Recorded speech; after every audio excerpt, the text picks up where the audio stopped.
Hello friends, welcome back to our channel Mom's Daily. ഇന്ന് ഞാൻ വന്നിരിക്കുന്നത് ഒരു സൂപ്പർ എളുപ്പത്തിൽ ഉണ്ടാക്കാൻ പറ്റുന്ന ഒരു പുഡിംഗ് ആയിട്ടാണ്. നമ്മളിന്ന് ബ്രെഡ് പുഡിംഗ് ആണ് ഉണ്ടാക്കുന്നത്. നമ്മുടെ വീട്ടിലുള്ള ചേരുവകളൊക്കെ വെച്ച് മിക്സിയിലാണ് നമ്മൾ ഈ ചേരുവകളെല്ലാം അടിച്ച് ആവിയിൽ വേവിച്ചെടുക്കുന്ന ഒരു ഹെൽത്തി ആയിട്ടുള്ള അല്ലെങ്കിൽ വീണ്ടും വീണ്ടും നമുക്ക് കഴിക്കാൻ തോന്നുന്ന ഒരു പുഡിംഗ് ആണ്. അപ്പോൾ ഇനി വിരുന്നുകാരൊക്കെ വരുമ്പോഴത്തേക്കും നമുക്ക് പെട്ടെന്ന് തന്നെ ഒരു അരമണിക്കൂറിനകത്ത് ഇത് ഉണ്ടാക്കിയെടുക്കാൻ പറ്റും. അപ്പോൾ എങ്ങനെയാണ് ഇതിൻ്റെ റെസിപ്പി എന്ന് പെട്ടെന്നൊന്ന് കണ്ടു നോക്കാം. അപ്പോൾ അതിനായിട്ട് ഞാനിവിടെ 6 ബ്രെഡ് സ്ലൈസസ് ആണ് എടുത്തിട്ടുള്ളത്. ഇതിൻ്റെ അരു നമുക്ക് ഈ ക്രസ്റ്റ് ഇതൊന്ന് നമുക്ക് ആദ്യം ഒന്ന് മുറിച്ച് മാറ്റി കളയണം. ഇത് നിർബന്ധമൊന്നുമില്ല, നിങ്ങൾക്ക് ക്രസ്റ്റോട് കൂടെ തന്നെ നമുക്ക് ഈ ബ്രെഡ് പുഡിംഗ് ഉണ്ടാക്കാൻ പറ്റുന്നതാണ്. പിന്നെ നമുക്ക് 6 സ്ലൈസസ് മാത്രമല്ല 6 മുതൽ 8 സ്ലൈസസ് വരെയുള്ള ബ്രെഡ് എടുക്കാം കേട്ടോ. ഞാനിപ്പോൾ ഇവിടെ വലിയ സ്ലൈസസ് ബ്രെഡാണ് എടുത്തിരിക്കുന്നത്, അതുകൊണ്ടാണ് ഞാൻ 6 എടുത്തിട്ടുള്ളത്. ഇതേ സമയം ഇതൊരു മീഡിയം ആണെന്നുണ്ടെങ്കിൽ നിങ്ങൾക്ക് 8 സ്ലൈസസ് ബ്രെഡ് എടുക്കാം. അപ്പോൾ ഇതാ ഞാൻ അരുവൊക്കെ ഒന്ന് മുറിച്ച് മാറ്റുന്നുണ്ട്. അതുപോലെ ഞാനിപ്പോൾ ഇവിടെ എടുത്തിരിക്കുന്ന ബ്രെഡ് പ്യുവർ വൈറ്റ് അല്ല, നിങ്ങൾക്കത് കാണുമ്പോൾ മനസ്സിലാവും ഇതൊരു വീറ്റ് ബ്രെഡാണ്. അതുകൊണ്ടാണ് ഇച്ചിരി ഒരു ഡാർക്കായിട്ട് കാണുന്നത് കേട്ടോ. അപ്പോൾ ഇതാ ഇതേപോലെയാണ് നമുക്ക് മുറിച്ചെടുക്കേണ്ടത്. അപ്പോൾ ഞാൻ മറ്റതും ഇതുപോലെ ഒന്ന് മുറിച്ചെടുത്തിട്ട് വരാം.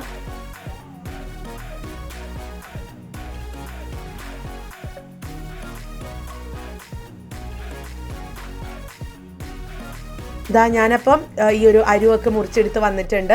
അപ്പോൾ ഇതിൻ്റെ ഈ ക്രസ്റ്റ് നിങ്ങൾ കളയണ്ട, നിങ്ങൾക്ക് ഇത് വെച്ചിട്ട് ബ്രെഡ് ക്രംസ് ഉണ്ടാക്കാൻ പറ്റും. ഇത് നന്നായിട്ട് ഒന്ന് റോസ്റ്റ് ചെയ്തിട്ട് അല്ലെങ്കിൽ നന്നായിട്ടൊന്ന് ചൂടാക്കിയിട്ട് നമുക്കത് മിക്സിയിൽ പൊടിച്ചെടുത്ത് വീണ്ടും അതൊന്ന് ഡ്രൈ റോസ്റ്റ് ചെയ്ത് കഴിഞ്ഞാൽ ബ്രെഡ് ക്രംസ് റെഡിയാണ്. അപ്പോൾ അത് കളയണ്ട കേട്ടോ, അത് മാറ്റി വെക്കാം. അപ്പോൾ ഇതാ ഇനി ഞാനിപ്പോൾ ഇത് അരുവൊക്കെ മുറിച്ചെടുത്ത് വന്നിട്ടുണ്ട്. ഇനി നമുക്ക് ഇതൊരു മിക്സിയുടെ ജാറിലിട്ടിട്ട് നന്നായിട്ടൊന്ന് പൊടിച്ചെടുക്കണം. ഒത്തിരി ഫൈൻ പൗഡറൊന്നും ആവണ്ട, ജസ്റ്റ് ഒരു 30 സെക്കൻഡോളം ഒന്ന് അടിച്ചെടുത്താൽ മതി. അപ്പോൾ നമുക്ക് നിങ്ങളുടെ മിക്സി ജാറ് അത്യാവശ്യം വലിപ്പമൊക്കെ ഉണ്ട്, ഈ 6 ബ്രെഡ് സ്ലൈസസ് ഇടാൻ പാകത്തിനാണെന്നുണ്ടെങ്കിൽ നിങ്ങൾക്ക് അങ്ങനെ ചെയ്യാം. പക്ഷെ ഞാനിവിടെ 4 എണ്ണം ആണ് ആദ്യത്തെ ഒരു ബാച്ചിൽ എടുക്കുന്നത്, ബാക്കി 2 എണ്ണം പിന്നീട് അടുത്ത ബാച്ചിലാണ് ഞാൻ അടിച്ചെടുക്കുന്നത്. കാരണം എല്ലാം കൂടെ നമ്മൾ പ്രഷർ കൊടുക്കുമ്പോഴത്തേക്കും ചിലത് പൊടിയും ചിലത് പൊടിയില്ല, അങ്ങനത്തെ ഒരു അവസ്ഥയിലാണ് വരാറുള്ളത്. അപ്പോൾ അതാ ഞാൻ ആദ്യത്തെ ഒരു 4 എണ്ണം ഇട്ട് കൊടുത്തിട്ടുണ്ട്. ഇതുപോലെ ഒന്ന് ചെറുതായിട്ടൊന്ന് നമുക്ക് കീറിയിട്ട് കൊടുക്കാം, എന്നിട്ടതൊന്ന് അടിച്ചെടുത്ത് വരാം കേട്ടോ. ഇതാ ഇങ്ങനെയാണ് ഇത് അടിച്ചെടുത്ത് വന്നപ്പോൾ ഒരു 30 സെക്കൻഡാണ് ഞാൻ അടിച്ചെടുത്തിട്ടുള്ളത്. അതും സ്പീഡ് 1 അടിച്ചെടുത്തത്. ഇതാ ഇങ്ങനെ ഒരു പൗഡർ പോലെയല്ല, ചെറുതായിട്ട് ഇങ്ങനെ ബ്രെഡ് ക്രംസ് ഒക്കെ പോലെ കിട്ടുന്നത് പോലെ ഇങ്ങനെ കിട്ടിയിട്ടുണ്ട്. ഇനിയിപ്പോൾ ഇത് നമുക്ക് ഒരു ബൗളിനകത്തോട്ടൊന്ന് മാറ്റി വയ്ക്കാം. അത്യാവശ്യം വലിപ്പമുള്ള ബൗൾ എടുക്കുക, കാരണം നമ്മൾ ഇനി ഈ ബൗളിനകത്താണ് മിക്സ് ചെയ്യാൻ പോകുന്നത്. ഇനി ഞാൻ ബാക്കിയുള്ള 2 എണ്ണം കൂടെ നമ്മുടെ ബാക്കി ഇരിപ്പുണ്ട്, ആ 2 എണ്ണം കൂടെ ഞാൻ ഇതൊന്ന് മിക്സിയിൽ അടിച്ചെടുത്തിട്ട് വരാം. ഇതാ ഞാനപ്പോൾ ബാക്കിയുള്ള 2 ബ്രെഡും കൂടെ ഇതുപോലെ തന്നെ ഫൈൻ എന്നല്ല, ഒരു അത്യാവശ്യം ഒരു തരിതരികളോട് കൂടിയിട്ടുള്ള ക്രംസ് ആക്കി എടുത്ത് വന്നിട്ടുണ്ട്. ഇനി നമുക്കിതൊന്ന് മാറ്റി വെക്കണം. ഇനി ഇതിനകത്ത് നമുക്കൊരു ബാറ്റർ ഒഴിക്കാനുള്ളതുണ്ട്. അപ്പോൾ ആ ബാറ്റർ ഒഴിക്കാനായിട്ട് ഞാനൊരു മിക്സിയുടെ ജാറ്, ആ ജാറ് തന്നെയാണ് എടുത്തിരിക്കുന്നത്. ഇതിനകത്തോട്ട് ആദ്യം ഞാൻ 1/2 ലിറ്ററോളം ഉള്ള പാലെടുത്തിട്ടുണ്ട്. ഇത് തിളപ്പിച്ച് ചൂട് ആറിയ പാലാണ്. ഇനി ഇച്ചിരി ചൂടുണ്ടെങ്കിലും കുഴപ്പമൊന്നുമില്ല കേട്ടോ, വളരെ ചെറിയ ചൂടൊക്കെ ആണെങ്കിലും കുഴപ്പമില്ല. പക്ഷേ ഞാൻ തിളപ്പിച്ചിട്ടുള്ള പാല് തന്നെയാണത്. ഇനി ഇതിനകത്തോട്ട് ഞാൻ ഒരു മുട്ട, നിങ്ങൾക്ക് 1 or 2 മുട്ട ചേർക്കാം, പക്ഷെ ഞാനിവിടെ ഒരു മുട്ടയെ ചേർക്കുന്നുള്ളൂ. ഇനി മുട്ട ചേർത്തില്ലെങ്കിലും കുഴപ്പമില്ല, ഈ മുട്ട എന്നുള്ള ആ ഒരു സ്റ്റെപ്പ് നിങ്ങൾക്ക് ഒഴിവാക്കി ബാക്കിയുള്ള കാര്യങ്ങൾ ചെയ്താൽ മതിയാവും. അപ്പോൾ ഇനി ഇതിനകത്തോട്ട് 1 ടീസ്പൂണോളമുള്ള വാനില എസൻസ് ആണ്. വാനില എസൻസിൻ്റെ ഫ്ലേവർ ഇഷ്ടമുള്ളവർക്ക് അത് ചേർക്കാം. പിന്നെ ഞാൻ ചേർത്ത് കൊടുക്കുന്നത് പഞ്ചസാര. ഇതൊരു 5.5 ടേബിൾ സ്പൂണോളമുള്ള പഞ്ചസാരയാണ് ചേർത്ത് കൊടുത്തിട്ടുള്ളത്. ഒപ്പം 1 നുള്ളോളം ഉള്ള ഉപ്പും കൂടെ ചേർത്തിട്ടുണ്ട്. ഇനി നമുക്കിത് മിക്സിയിൽ നന്നായിട്ടൊന്ന് അടിച്ചെടുത്തിട്ട് വരാം. ഇതിപ്പോൾ ഇങ്ങനെയാണ്. മിക്സിയിൽ ഒരു 30 സെക്കൻഡോളം ഞാനൊന്ന് അടിച്ചെടുത്ത് വന്നിട്ടുണ്ട്. ആ മുട്ടയൊക്കെ നന്നായിട്ടൊന്ന് മിക്സ് ആവാൻ വേണ്ടിയിട്ടാണ് കേട്ടോ. ഇനി ആ ഒരു ബാറ്റർ നമുക്ക് ഈ ഒരു നമ്മുടെ ബാറ്ററല്ല അതെ ആ ഒരു മിക്സ് നമുക്ക് ഈ ഒരു ബ്രെഡിന്, നമ്മൾ ബ്രെഡൊക്കെ ഇങ്ങനെ പൊടിച്ച് വെച്ചിട്ടുണ്ടല്ലോ, അതിനകത്തോട്ട് ആദ്യം ഇതിൻ്റെ പകുതി പാൽ ഒഴിക്കാം, എന്നിട്ടൊന്ന് മിക്സ് ചെയ്ത് കൊടുക്കാം. നമുക്കൊരു സ്പാച്ചുല വെച്ചിട്ട് ഒന്ന് മിക്സ് ചെയ്യാം. പിന്നെ അതുപോലെ തന്നെ നിങ്ങൾക്ക് വാനില എസൻസ് ഇഷ്ടമില്ല എന്നുണ്ടെന്നുണ്ടെങ്കിൽ അതിന് പകരം നിങ്ങൾക്ക് ഈ ഏലക്ക ഉണ്ടല്ലോ, ഏലക്ക ചേർക്കാം. അല്ലാന്നുണ്ടെങ്കിൽ ഏലക്കയുടെ കുരു മാത്രം എടുത്ത് ചെറുതായിട്ട് പൊടിച്ചതാണെങ്കിലും അല്ലെങ്കിൽ ചതച്ചതാണെങ്കിലും അല്ലെങ്കിൽ മിക്സിയിൽ അടിക്കണേ എന്നുണ്ടെങ്കിൽ അങ്ങനെ തന്നെ 2 കുരു ഒന്ന് ഇട്ട് കൊടുക്കാം. അന്നേരം അത് നന്നായിട്ട് തന്നെ പൊടിഞ്ഞു വന്നോളും. ചിലപ്പോൾ ഇത് പാലിൻ്റെ കൂടെയാണ് നമ്മൾ ഇട്ട് കൊടുക്കുന്നത് എന്നുണ്ടെന്നുണ്ടെങ്കിൽ ചിലപ്പോൾ അതിങ്ങനെ പൊടിഞ്ഞു വരാൻ സാധ്യതയില്ല, നമുക്കറിയാമല്ലോ പാലിൻ്റെ കൂടെ. അപ്പോൾ അങ്ങനെ വരുമ്പോൾ നിങ്ങൾ പൊടിയായിട്ട് തന്നെ ചേർക്കായിരിക്കും നല്ലത്. ഇനി എസൻസ് ഒന്നും വേണ്ട ഇഷ്ടമില്ല എന്നുള്ളവർക്ക് ആ സ്റ്റെപ്പ് തീർച്ചയായിട്ടും ഒഴിവാക്കാം കേട്ടോ. എങ്ങനെയാണെന്നുണ്ടെങ്കിലും ഇതിൻ്റെ ടേസ്റ്റിന് ഒരു വ്യത്യാസം വരാൻ പോകുന്നില്ല. പിന്നെ ചിലർക്ക് മുട്ട ആഡ് ചെയ്യുമ്പോഴത്തേക്കും മുട്ടയുടെ മണം പോകാനൊക്കെ വേണ്ടിയിട്ടാണ് നമ്മൾ വാനില എസൻസ്, അല്ലെന്നുണ്ടെങ്കിൽ നിങ്ങൾക്ക് റോസ് വാട്ടർ ഇഷ്ടമാണെങ്കിൽ റോസ് വാട്ടറൊക്കെ ചേർക്കാം. അപ്പോൾ അതാ ഞാനത് മിക്സ് ചെയ്തിട്ടുണ്ട്. ഞാൻ ഇച്ചിരി പാലൊന്ന് മാറ്റി വെച്ചിട്ടുണ്ട്, ഒരു 1/4 കപ്പോളം ഉള്ള പാല് മാറ്റി വെച്ചിട്ടുണ്ട്. അതെന്തിനാന്ന് വെച്ചാൽ നമ്മളിതാ ഇതൊരു 5 മിനിറ്റോളം ഇതൊന്നും ഇങ്ങനെ കുതിരാൻ വേണ്ടി വെക്കുന്നുണ്ട്. എങ്കിലാണ് ആ ബ്രെഡ് ക്രംസ് എല്ലാം ഈ പാലും ഈ എസൻസും മുട്ടയൊക്കെ നന്നായിട്ട് അബ്സോർബ് ചെയ്യത്തുള്ളൂ. എന്നാലാണ് നമ്മുടെ പുഡിങ് നമ്മൾ കഴിക്കുമ്പോഴത്തേക്കും ഓരോ ബൈറ്റിൽ നമുക്ക് ആ ഒരു ടേസ്റ്റും ഫ്ലേവറൊക്കെ കിട്ടത്തുള്ളൂ. അപ്പം ഞാൻ ഇതൊരു 5 മിനിറ്റോളം ഒന്ന് മാറ്റി വെക്കുന്നുണ്ട്. ഒപ്പം ഇച്ചിരി പാല് മാറ്റി വെച്ചിട്ടുണ്ട് കേട്ടോ. ഇനി നമുക്ക് ഇതിന് വേണ്ടുന്ന നമ്മളിത് കാരമലൈസ് ചെയ്യുന്നുണ്ട്, എന്നാലാണ് ഇത് കാണാനൊക്കെ ഒരു ഭംഗിയുള്ളത്. അപ്പോൾ അതിനായിട്ട് ഞാനിവിടെ ഒരു കൊച്ചു കേക്ക് ടിന്നാണ് എടുത്തിരിക്കുന്നത്. അപ്പോൾ ഏത് പാത്രം ആണോ നിങ്ങൾ എടുക്കുന്നത്, ഏത് പാത്രം എടുക്കാം. ഈവൻ നമുക്ക് നമ്മൾ ചായ കുടിക്കുന്ന ചില്ലിങ് ഗ്ലാസ് വരെ ആണെന്നുണ്ടെങ്കിൽ നമുക്ക് എടുക്കാൻ പറ്റും, സ്റ്റീൽ പാത്രങ്ങൾ പറ്റും. അപ്പോൾ ഞാനിവിടെ ഇച്ചിരി ഭംഗി ആയിക്കോട്ടെ എന്ന് ഓർത്തിട്ടാണ് ഇതുപോലത്തെ ഒരു പാത്രം എടുത്തിട്ടുള്ളത്. അപ്പോൾ ഇതിനകത്തോട്ട് ഞാൻ ആദ്യം ഒന്ന് ഗ്രീസ് ചെയ്യാനായിട്ട് ബട്ടറാണ് തൂത്ത് കൊടുക്കുന്നത്. നിങ്ങൾക്ക് ബട്ടറിന് പകരം ഓയിലാണെങ്കിലും നന്നായിട്ടൊന്ന് സ്പ്രെഡ് ചെയ്ത് കൊടുക്കാം, പെട്ടെന്നൊന്ന് വിട്ട് കിട്ടാൻ വേണ്ടിയിട്ടാണ്. അപ്പോൾ ഇത് ആദ്യമേ തന്നെ ചെയ്ത് വെക്കണം, എന്നിട്ടാണ് നമ്മൾ ആ ഷുഗർ ഒന്ന് കാരമലൈസ് ചെയ്യാൻ വേണ്ടിയിട്ട്. അപ്പോൾ ഞാനൊരു പാത്രം ഫ്രൈങ് പാൻ വെച്ചിട്ടുണ്ട്. അതൊന്ന് ചൂടായി വരുമ്പോഴത്തേക്ക്, ചെറിയ ചൂട് ആയി തുടങ്ങുമ്പോഴത്തേക്കും ഞാനിവിടെ 1/2 കപ്പോളം ഉള്ള പഞ്ചസാര ചേർത്ത് കൊടുക്കുന്നുണ്ട്. ഇതൊരു മീഡിയം ലോ ഫ്ലെയിമിൽ ഇട്ടിട്ട് നമുക്ക് ചെറുതായിട്ടൊന്ന് ഇളക്കി കൊടുത്താൽ മതി, എപ്പോഴും ഇളക്കി കൊടുക്കേണ്ട കാര്യമില്ല. ഇനി പതുക്കെ ഈ പഞ്ചസാര ഒന്ന് മെൽറ്റ് ആവാൻ തുടങ്ങും, ഒരു ഗോൾഡൻ കളർ ആവണം, ഒത്തിരി ഡാർക്ക് ഗോൾഡ് ആവരുത്. അന്നേരം കഴിക്കാനൊക്കെ തുടങ്ങും നമ്മുടെ ഈ ഒരു പഞ്ചസാര പാനിയല്ല, ആ കാരമലൈസ് ചെയ്ത ആ ഒരു സംഭവം പതുക്കെ അങ്ങനെ കഴിക്കാൻ തുടങ്ങും. അപ്പോൾ അതുകൊണ്ട് നമുക്ക് അത് ഒത്തിരി അങ്ങ് ഡാർക്ക് ആവാനായിട്ട് നിൽക്കരുത്.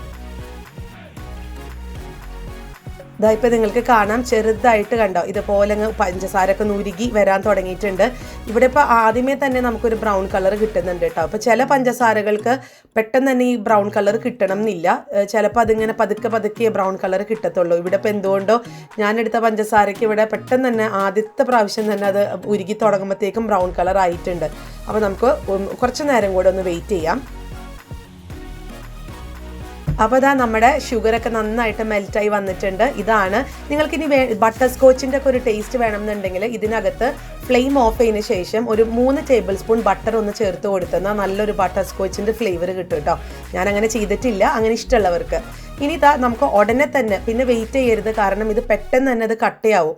അപ്പോൾ അതുകൊണ്ട് ഉടനെ തന്നെ നിങ്ങൾ ഏത് പാത്രത്തിലാണ് ഗ്രീസ് ചെയ്ത് വെച്ചിട്ടുള്ളത് ആ പാത്രത്തിനകത്തോട്ട് ഒഴിക്കുക. ഇനി പല പാത്രങ്ങളിലായിട്ടാണ് വെക്കുന്നതെങ്കിൽ പെട്ടെന്ന് തന്നെ ആ പല പാത്രങ്ങളിലും ഒഴിക്കണം കേട്ടോ. എന്നിട്ട് നമുക്ക് ചെറുതായിട്ടൊന്ന് ചുറ്റിച്ചു കൊടുക്കാം.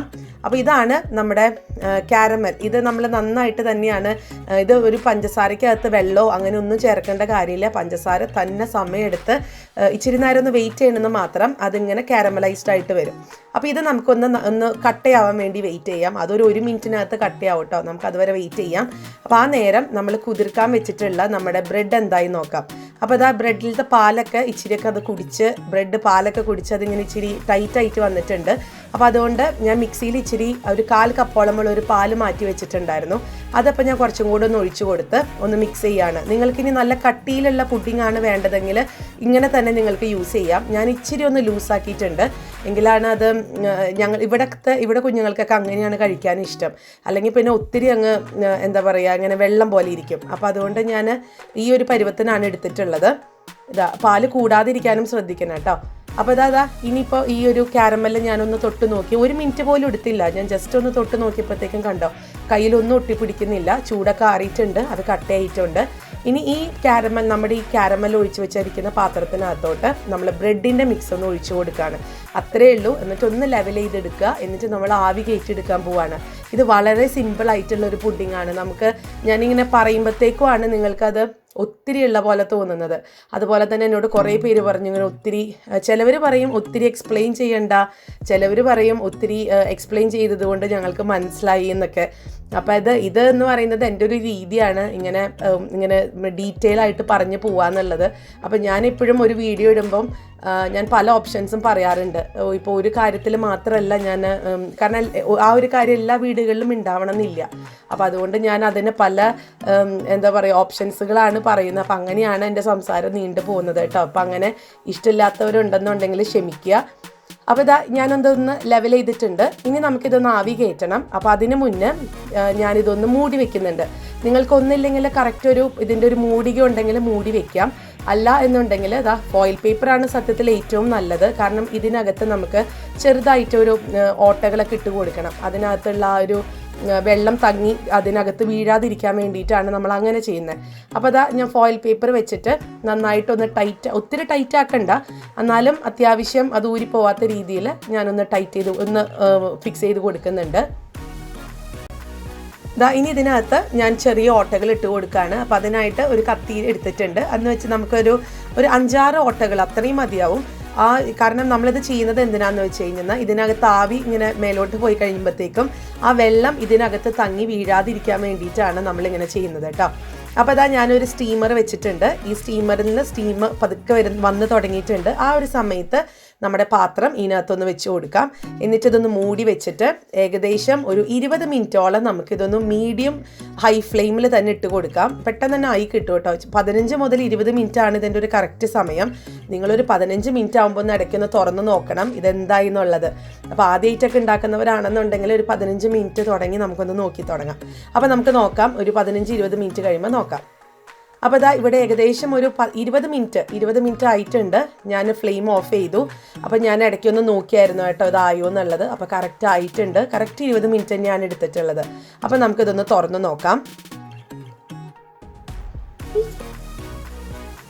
നമ്മുടെ പുഡിംഗ് നല്ല പെർഫെക്റ്റ് ആയിട്ടാണ് വന്നിരിക്കുന്നത്. ഇത് ഇച്ചിരി കൂടെ ഹെൽത്തി ആണെന്ന് പറയാം. കാരണം ഞാനിവിടെ വീറ്റ് ബ്രെഡാണ് എടുത്തിരിക്കുന്നത്. നിങ്ങളുടെ അടുത്ത് വീറ്റ് ബ്രെഡ് എടുക്കാനൊക്കെ ഉണ്ടെന്നുണ്ടെങ്കിൽ അതാണ് ഏറ്റവും നല്ലത്.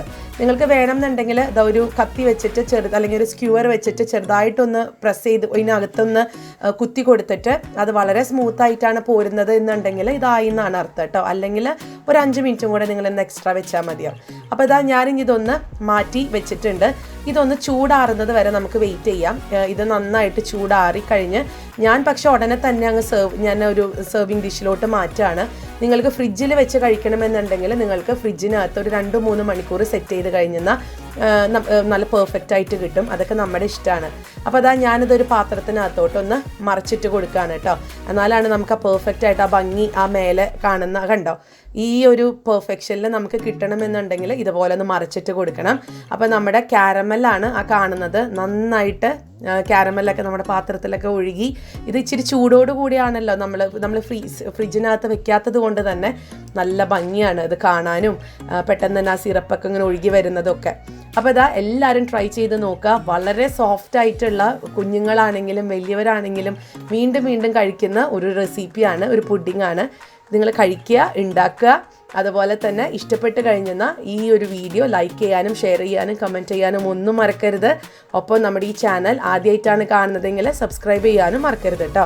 അപ്പം നമുക്കിനി അടുത്തൊരു വീഡിയോ ആയിട്ട് ഉടനെ കാണാം. അൻറ്റിൽ ദെൻ ബൈ.